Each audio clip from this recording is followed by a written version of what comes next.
Baik Bapak Ibu hadirin yang dirahmati Allah Subhanahu wa taala.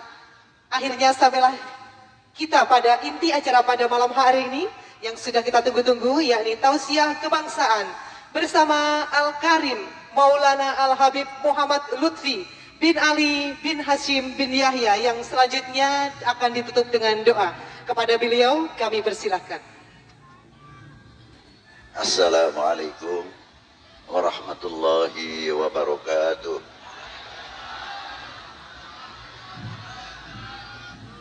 Alhamdulillahil awwalu bila ibtida wal akhiru bila intiha, jami' sifatil ulya wal izzati wal kibriya, wassalatu wassalamu ala imami ahli sofai wal wafa, qutbil anbiya wal awliya, Sayyidina wa maulana Muhammadin khairid dawa likulli saqamin wada, rahmatan wa shifa fi sirri wal jila, wa ala alihi wa sahbihi ma damatil ard was sama, amma ba'du.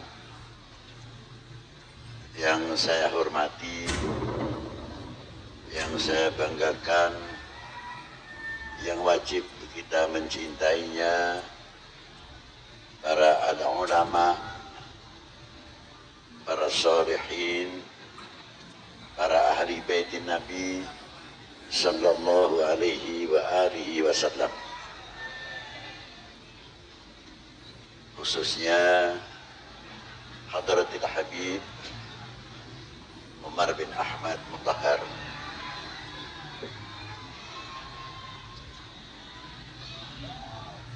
dan yang saya hormati bapak-bapak dari Forkominda, Bapak Bupati, Bapak Kapolres, Bapak Dandim, bapak-bapak dari instansi pemerintahan, sipil, TNI, Polri, yang selalu kita banggakan. Dan yang saya hormati bapak-bapak dari kecamatan, Pak Camat, Pak Dan Ramil, Pak Kapolsek, bapak-bapak kepala kelurahan atau kepala desa, dan yang saya hormati khususnya Bapak Ali Badruddin sak keluarga. Maaf apabila kula boten saged nyebataken salah setunggalipun, boten berarti kula ngurangi takdim ihtiram kita dhateng para sesepuh-sesepuh wau. Ma'asyiral muslimin wal hadirin rahimakumullah. Wonten setunggaling ayat kula pundhut maknane kemawon. Allah Ta'ala sampun andamel para kaum lelaki dan wanita. Ya menika terutama Nabi Allah Adam alaihi salam dan Siti Hawa alaiha salam dipundhut saking keturunan ingkang sae. Bangsa napa kemawon turunanipun Nabi Allah Adam, Siti Hawa. Ning ketika turun mulai zaman Nabi Allah Adam, Nabi Allah Syed, Nabi Allah Idris, nganti datang Nabi Allah Nuh, pikantuk jejoba merga lampah lakune manusa niku piyambak. Dan zaman Nabi Allah Nuh sak judu diselamatkan sedaya termasuk hayawan. Dados perhatian saking para mutaqaddimin, para sesepuh bini sepuh, khususipun saking para anbiya wal mursalin ingkang sampun kepungkur. sifat kepedulian itu tidak kepada manusia saja. Artinya pun ngoten. Dari hayawan pun mendapat perhatian. Dijaga dari bentuk utawi segala bentuk kepunahan. Di antawisipun keturunan generasi penerus saking Nabi Allah Nuh niku nggih piyayi agung termasuk ulul azmi. Saking Nabi Allah Nuh nurunake terutama ingkang kesuwur 4 generasi 4 suku. Maksudipun 4 suku. 4 suku menika wau. Pertama Arya. Bani Arya menika wau kang nurunake Jerman, Persia atau sakniki disebut Iran, sebagian India, Pakistan, sebagian Cina, dan lainnya keturunan suku Arya. Termasuk ingkang sangat terkenal di zaman itu Dzulkarnain, ingkang menguasai barat dan timur, sangat terkenal. Lah saking dunia Eropa pun selain Jerman termasuk Austria, Argentina niku pecahan saking suku Arya. Kaping kalihipun Babilonia. Babilonia niku sing nurunake Irak, bangsa Irak. Saking barbar sebagian nurunake Afrika, sebagian Cina, dan sebagian Suriah. Kaping sekawanipun suku Semit. Semit menika wau sing nurunake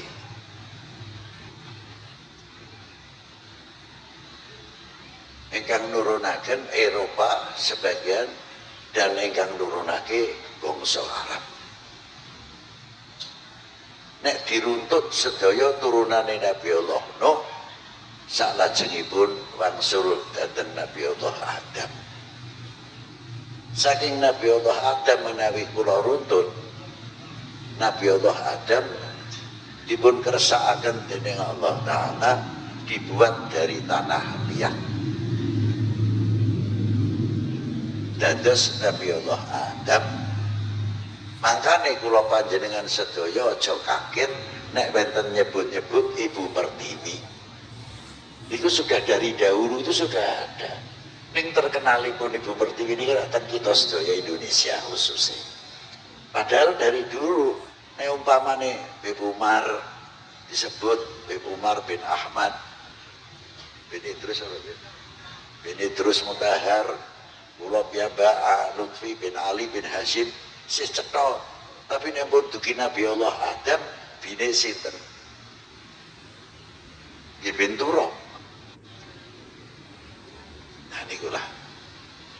Jadi perkembangan menika wau saking rumiyin sampun runtut. Lajeng sangandhapipun mangkane dawuh Allah Ta'ala badane dawuhake aku gawe lanang lan wadon lan terusake Allah Ta'ala dawuh gawe suuban wa qabain li ta'arufu. Allah Ta'ala damel turunane Nabi Allah Adam, turunanipun Nabi Allah Nuh menjadi suku dan bangsa macam-macam. Lita arofu untuk saling mengenal, bukan ngerti tok niku. Lah nek mengenal niku kudu saling tahu kelebihan dan kekurangan antara wontenipun suku dan bangsa. Cina diberi kelebihan, ya tidak terlepas kekurangan. Eropa diberi kelebihan, tidak lepas kekurangan. Suku bangsa lainnya pun ya sami, diberi kelebihan ya juga diberi kekurangan. Kerantenipun saklainipun Allah Ta'ala, wentenipun kelebihan berangkat dari kekurangan. Mustahil langsung sempurna. Sebab sakliyane Allah Ta'ala niku naminipun hawadis utawi makhluk. Fana lan Adam niku nggih termasuk makhluk, boten Adam Nabi tapi Adam sepi. Itu pun juga makhluk. Mustahil kesepian itu berdiri sendiri. Pasti wonten ingkang jumenengaken. Fana tidak mungkin berdiri sendiri. Pasti wonten ingkang jumenengaken. Ora pati-pati ana kang jumenengaken, berarti sing dijumenengake lemah. Boten gadah kekuatan. Lho niki ilmu tauhid sing rak mriku niku ngajine. Makane kangge tiang-tiang kita menika wau kedah wajib ngaweruhi sifat 20 aqaidil khamsin. Sepados kita kenal dateng Allah Ta'ala, umum boten sekadar ngerti, balik kenal dateng Allah Ta'ala. Nek ngerti kata, nek kenal dereng tentu. Nek Allah Ta'ala kenal marang sekabehane makhlukipun nganti kutu walang petogo niku nggih ngerti kabeh. Nek Allah Ta'ala ngertos kenal. Ning sing dikenal durung tentu kenal karo Gusti Allah. Contone gampang. Akeh wong madang ning kenale ning panganane tok ikhtiar luru wareg. Wonten sing ngangge jagung, wonten sing ngangge sekul, wonten sing ngangge ubi, wonten ingkang ngangge sagu, wonten ingkang ngangge napa gandum atau terigu. Niku dalam langkah mencari kenyang. Ning badane kenyang kenal apa ora nemokake karo sing gawe wareg. Lho niku. Angele ra ta mriku. Lah ngoten. Niku tandane wong kenal nek ngerti karo sing gawe ngertos kenal karo sing gawe wareg, kenal tenanan. Terus lah mengenal kita itu sampai sejauh mana? Kalau kita tahu mengenal setiap suku bangsa hak-haknya masing-masing, kita tidak akan menjadi orang yang intervensi menangkal PDB. Ora bakal, pasti bakal mengangkat di antara satu sama yang lain margo ihtiram ngurmati cikal bakale lan kersanipun Allah Subhanahu wa Ta'ala. Lanjut saiki aku takon, kok istimewaan Vietnam nembe ruwet pirang tahun kepungkur. Sakniki penghasil beras paling top di antarasipun. Thailand waune belajar kalian Indonesia. Sekarang penghasil buah-buahan dan sanes-sanesipun. Sampai awake dhewe sadar ora sadar melu ngiklanake. Padahal lahir ning Indonesia, tukule ning Indonesia, sing oleh bati wong liya. Jambune ya ditanam ning Bogor, utawi Bandung, utawi Jakarta, Banten lan sanesipun, tetep mawon dikenal jambu Bangkok. Sing bati tiyang sanes. Tanpa bayari iklan pun payu. Mriko-mriki nggawane jambu Bangkok. Padahal sak rumiyin sak derengipun rame jambu Bangkok. Niku Semarang niku pun luar biasa. Jambu Semarang niku ageng-ageng. Kaping kalihipun jambu Kramat Batang Pekalongan. Niku jambu niki istimewa. Hampir rumiyin niku mboten wonten regane. Sing lebetipun abrit ternyata termasuk kangge obat demam berdarah utawi DB. Kita sampun gak ada, kita sudah punya. Ning kalah karo jambu bakok. Apa repote apa abote to nyebutake jambu Indo? Lah mestine ra ngoten. Merasa memiliki, merasa kenal, bukan sekadar ngerti tapi kenal. Iki jerih payahe wong Indonesia. Ya mestine jambune kudu diarani jambu Indo. Kudu ra ngoten.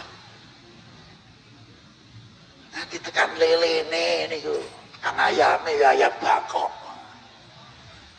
Untung-untung orang dijaluki warga negara niku. Nah niki lah. Coba kita mengenal kembali malih sejauh mana kita mengenal. Langsanesipun pasti di antara negara itu ada kelebihan, ada kekurangan. Sewaktu-waktu Indonesia kekurangan beras karena panenipun gagal utawi kirang, kita memerlukan beli beras wonten Vietnam atau Thailand atau India. Tapi jangan dikira Vietnam tidak perlu Indonesia. Perlu Indonesia sebab tidak ada pada mereka. Butuh karo Indonesia. Terus imbal balik. Nikulah berarti kita kenal lita'arofu untuk saling mengenal. Bukan warna kulit, boten. Oh, Bib Lutfi hidungi mancung pasti harapan. Ini kalau boten. Dan sakit nih boten. Si Am beripati si Tip itu pasti keturunan Cina. Ini boten sakit nih boten aja.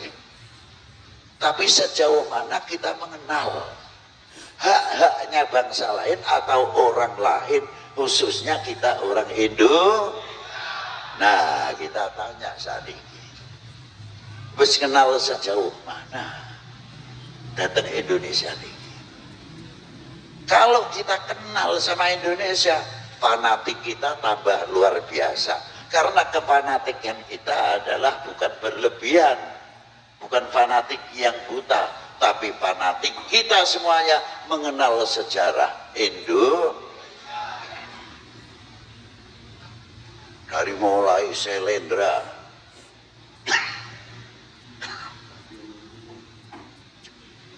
sasanesipun Selendra, Erlangga, Jawa Baratipun Prabu Jiwanoro, ngantos Banguswara, Blambangan, kerajaan-kerajaan utawi Mataram kuno, kekuasaannya sampai ke Raja Galuh. Raja Galuh piyambak gadah keturunan ratu yang istimewa, terkenal Ratu Sima, adalah putra Raja Galuh. Tapi piyayipun kakungipun Jawa Tengah. Sumber sejarah di antawisipun termasuk Dieng. Niku Arya Puteran, Baribin dan sanesipun saking Dieng. Lho niku. Jadi bangsa kita itu besar. Ning boten gadahi sifat penjajah. Begitu kuatnya menate sekali-kali mung kangge menunjukkan kekuatan bahwa kita itu bangsa yang besar. Wonten satu kerajaan di zaman Tunggul Ametung.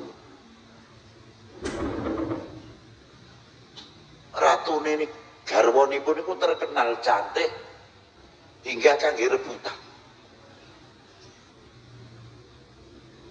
Perkawinan Ken Dedes kalian Tunggul Ametung gadah putra setunggal. Nek boten salah asmanipun Lembu Peteng. Niku sing nurunake Daha, kerajaan Daha Jagakatwang. Lah ingkang saking medal Kenaro, matine Tunggul Ametung derajat lurusnya gimana hingga tidak mudah digoyahkan, tidak Borobudur, tidak Prambanan. Niku sudah luar biasa. Kita tarik saat ini kita Masjid Demak. Apa Masjid Demak juga tidak mempunyai kelebihan? Loh, ono kelebihannya akeh. Apa diantaranya? bahwa Demak niku sebagian tanahnya berair. Mungkin saja kalau diukur sekian ratus meter ke bawah itu mempunyai kandungan gambut, nek boten salah. Makanya Demak niku nyuwun sewu nek musim udan banjir ya Masya Allah, nek musim kemarau ya padha ae. Mulai saking Purwodadi, Gubuk, ngantos dugi Semarang, ngantos dugi Meranggen, Demak rata-rata omahe mawi dak. Boten mawi napanipun tehel napa. Sedaya mawi bangunan. Senajan boten dhuwur. Itu menghindari goyangan tanah. Keranten 2000 tahun yang lalu Gunung Muria niku aktif luar biasa. Lha niku kok sudah mempunyai pendapat keseimbangan membuat rumah. Lha niku. Makane nalikane ndamel Masjid Demak kabeh nganggone kayu utuh satu persatu, tapi belum ada keseimbangan. Mongkone Kanjeng Sunan Kalijaga sebagai termasuk arsiteknya membuat keseimbangan elastis dengan dasar per 1 meter kayu digubet beberapa kayu menjadi istilahipun soko tatal. Itu untuk elastis menyeimbangkan soko-soko yang lain. Ya mau diakui ahlul bait atau tidak, masa bodoh. Ya. Itulah. Jadi bangsa kita tuh maju. Terkadang kita bertanya, sopo jane penerus iku? Wah, pertanyaan ini ketinggalan. Lho napa? Beliau-beliau itulah tokoh-tokoh dari mulai kerajaan-kerajaan yang ada dan sampai ke Wali 9. Itu yang melahirkan regenerasi napa terutama bapak-bapak bangsa ini. Itu beliau-beliau melahirkan itu. Ikut andil besar, mempunyai kontribusi di dalam menegakkan kembali Sang Saka Merah Putih. Karena apa? Itu kehormatan bangsa. Aja delok merah putih tok niku jerone senajan ana tulisane ning kono ana kehormatan bangsa, harga diri bangsa, jati diri bangsa. Panjenengan kita sedaya mestinya harus bangga mempunyai merah bendera partai, monggo sakathahipun, monggo. Tapi merah putih hanya satu. Dan itu harus dijaga. Bukan mitos, kok sidik-sidik mitos. Kalau mitos napa malih niku kultus. Dianggepe wong awake dhewe kiai ku bodho apa piye? Ora ngerti perkara kesyirikan apa piye? Iki luwih paham. Menghormati karo nyembah niku kudu dibedakno. Beda. Saiki nek orang ngurmati awake dhewe, harga diri awake dhewe, sapa aja salahke wong liya nek ora ngergani karo awake dhewe, marga awake dhewe ora ngergani. Lah kita diringkes mempunyai lambang kehormatan bangsa, harga diri bangsa, jati diri bangsa ada di dalam merah putih. Lho ngoten ikulah. Makanya ini mengerti rahasianya merah putih. Kaya kula-kula niku isin.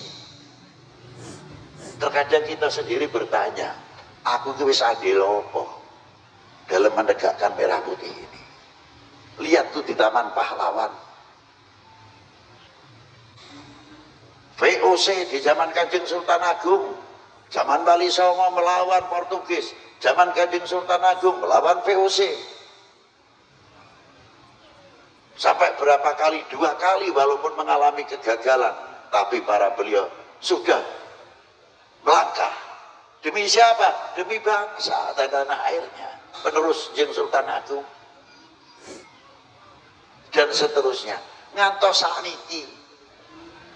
Nggih nyuwun sewu.